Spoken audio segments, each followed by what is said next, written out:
Hey everyone, I'm Erin, a children's librarian from the Central Library of the Buffalo and Erie County Public Library System. Today I'm going to read you a story, Rapunzel. Once upon a time, there lived a man and his wife who were very unhappy because they had no children. Then at last, the woman came by a great hope that heaven was going to grant their desire. These good people had a little window at the back of their house, which looked out over the most lovely garden, full of beautiful flowers and vegetables. But the garden was surrounded by a high wall, and no one dared to enter it, for it belonged to a witch of great power who was feared by the whole world. One day the woman stood at the window overlooking the garden, and saw there a bed full of the finest rampion. The leaves looked so fresh and green that she longed to eat them. The desire grew day by day, and just because she knew she couldn't possibly get any, she pined away and became pale and miserable. Then her husband grew alarmed and asked her what it was she longed for. "Oh," she answered, "if I don't get some rampion to eat out of the garden behind the house, I know I shall die." The man, who loved her dearly, thought to himself, "Come, rather than let your wife die, you shall fetch her some rampion, no matter what it costs." So at dusk, he climbed over the wall into the witch's garden, and hastily gathering a handful of rampion leaves, he returned with them to his wife. She made them into a salad, which tasted so good that by the next day, her longing for the forbidden food was greater than ever.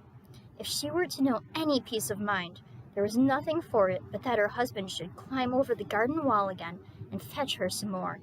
So at dusk over he got. But when he reached the other side, he drew back in terror, for there, standing before him, was the old witch. "How could you dare," she said with a wrathful glance, "climb into my garden and steal my rampion like a common thief? You shall suffer for your foolhardiness." "Oh," he implored, "grant me mercy rather than wrath.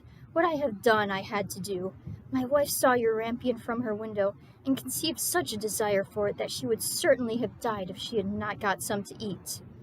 Then the witch's anger was a little appeased, and she said, "If it's as you say, then you may take as much rampion away as you like, but on one condition, that you give me the child your wife will shortly bring into the world. All shall go well with it, and I will look after it as a mother." The man in his terror agreed to everything she asked, and as soon as the child was born, the witch appeared, and having given it the name Rapunzel, which is the same as rampion, she carried it off with her. Rapunzel was the most beautiful child under the sun.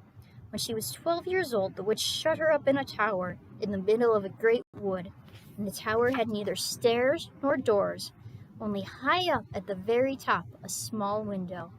When the old witch wanted to get in, she stood underneath and called out, "Rapunzel, Rapunzel, let down your golden hair." For Rapunzel had wonderful long hair, and it was as fine as spun gold. Whenever she heard the witch's voice, she unloosed her plaits and let her hair fall down 20 yards below, and the witch climbed up it.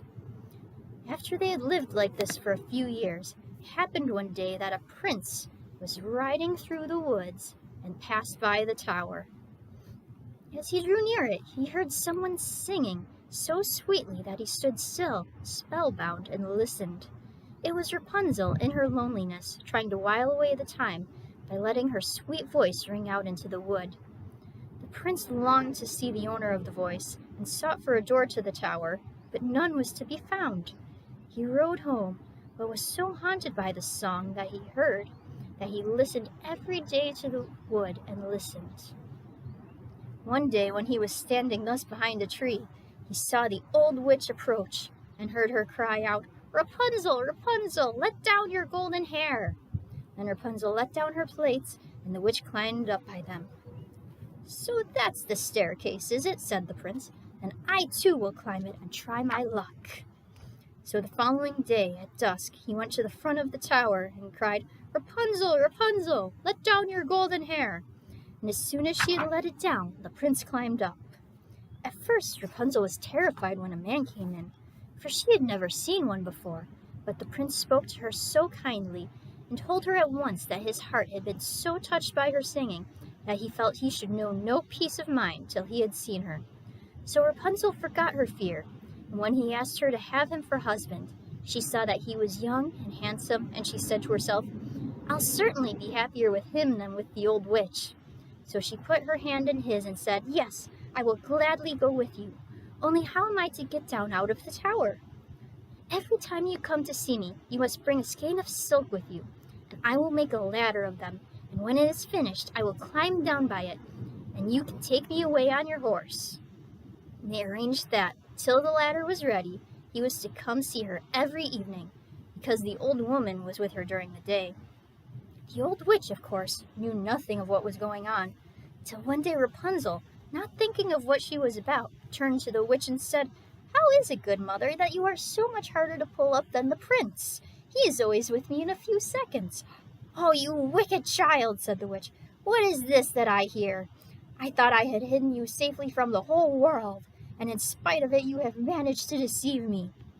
In her wrath she seized Rapunzel's beautiful hair, wound it round and round her left hand, and grasping a pair of scissors in her right hand, snip, snip, and the beautiful plaits lay on the ground. And worse than this, she was so without mercy that she took Rapunzel to a lonely desert place, and there left her to live in loneliness and misery. But on the evening of the day in which she had driven poor Rapunzel away, the witch fastened the plaits onto a hook by the window, and when the prince came and called out, "Rapunzel, Rapunzel, let down your golden hair," she let them down, and the prince climbed up as usual, but instead of his beloved Rapunzel, he found the old witch, who fixed her poisonous evil eyes on him and cried mockingly, "Aha! You thought to find your lady love, but the pretty bird is no longer in the nest, and its song is silent. The cat caught it, and will scratch out your eyes too. Rapunzel is lost to you forever. You will never see her again." The prince was beside himself with grief, and in his despair he leapt out of the tower, and though he escaped with his life, the thorns among which he fell pierced out his eyes.